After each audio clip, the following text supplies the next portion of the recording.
Hey everyone, of course, this is on the top of our mind, Hurricane Dorian. So let's talk your Friday, not feeling so much like a Friday with this looming just out to the east. So latest indications of what's going on with it. We are seeing some indications that we could possibly be talking about a Category 3 hurricane by the time the next advisory comes out. One thing I want to bring attention to, you can try and see that the eye is trying to develop and become not quite as cloud-filled, not quite as rain-filled as it is right now. Those winds are at 110 miles per hour in the northwest. Movement continues at about 10 miles per hour. We've seen some fluctuations when it comes to pressure going from 976 to 972. Right now holding at 972, and that drop in pressure means one thing: we likely will see that intensification happening here shortly. So as I mentioned, as we look ahead to the next advisory, I think we'll be dealing with a Category 3 hurricane. By 8 p.m. this track has it at 120 miles per hour and continuing the strengthening, possibly going through a rapid intensification cycle where it gains more than 35 miles per hour in a 24-hour period. This is likely with 4 and 5 category hurricanes. We see this for about 1 and 3 of these hurricanes. So what happens beyond that? Once it does become a Category 4, it eventually starts to continue moving its westward, affecting folks in the northwestern Bahamas, which, by the way, if you're watching from there, already a hurricane watch in effect. This is going to start affecting you here as early as Sunday morning. We'll start to see those tropical storm force winds coming onshore because they extend over 100 miles out from the center of the storm. So those are the first effects you'll start to see, and then we'll add in the rest, which could be flooding, the even stronger winds, the storm surge, all possibilities with some of that heavy rain as well moving onshore. Category 4 sits out east of us at 8 a.m. on Monday, 140 miles per hour, and then eventually pushes onshore. Right now, best scenario for us is as far as what we're looking for. It looks like it could be West Palm, Vero Beach, up towards the Space Coast. Those are all in play at this point. Depending on where we go over the next couple of days, we'll be able to better pinpoint it. But one thing I want to note is just what a slow mover this is. It continues up the center of the state, causing problems for folks on the right side of it. Continuous problems, especially if it's near the coast. We'll be dealing with those onshore winds in that right front quadrant of the system, and that means storm surge will be a struggle. Epic amounts of storm surge for sure. The heavy rain, continued rainfall will be definitely an issue. So here's a couple of things from that advisory. Still slow moving. The Monday, Tuesday landfall timing looks good as of now, likely becoming a Category 3 later today. And that location, again, as far as where the center comes onshore, still uncertain. So now is the time to prep. We still have time to do that.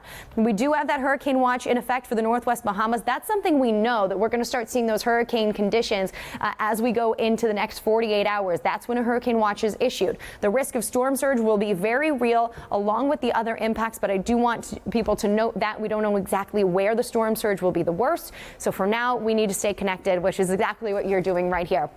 Let's talk about what it means as far as rainfall amounts. Where you see the whites, the purples as it moves onshore, this is the European model showing upwards of 15 inches of rain. And look how it just brings itself back up the coast as we go into the Carolinas by Friday. This is going to continue to plague folks in the southeast. Georgia, South and North Carolina, even and offshore, will be seeing heavy amounts of rain, not to mention the storm surge that we could potentially be dealing with. So if we exactly look at where we see that heaviest amount of rain, notice Miami still dealing with some showers, some thunderstorms, and possibly some heavy rain and some flooding, but not quite as bad as where it takes it right now, which is north of us. Same goes for those winds. There's your tropical storm force winds coming onshore. You can see what happens here. Miami starts to see that. Fort Lauderdale, West Palm, that's Monday at noon. So I think early Monday morning we could start seeing that, maybe as early as Sunday night, possibly even earlier than that, depending on how fast this system moves or how slow. But one thing to note, some of those stronger winds. Again, this European model has it a little farther to the north, but Fort Lauderdale, Broward County, right on the edge of dealing with those Category 1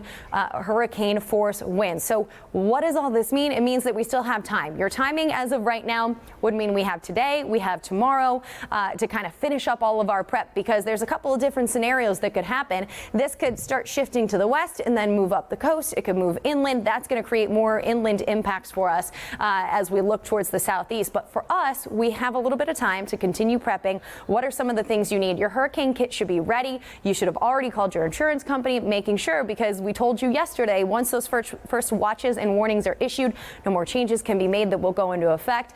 Charging your external batteries, getting some cash out, all good things to note ahead of Dorian's arrival.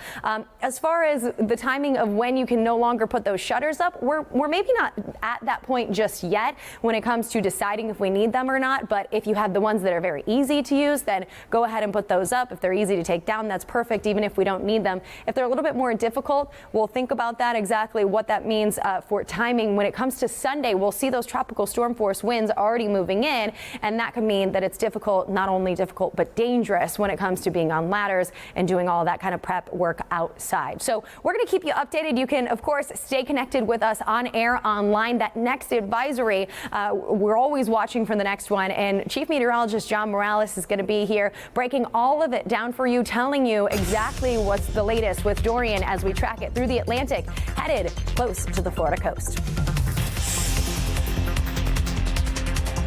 Hi, I'm Shelly. Thank you for checking out our NBC6 South Florida YouTube channel. You want more videos like the kind you just watched? Click right here on the subscribe button below. Get the latest stories, interviews, caught on camera, and more. Digital exclusives as well, all for you. Subscribe now.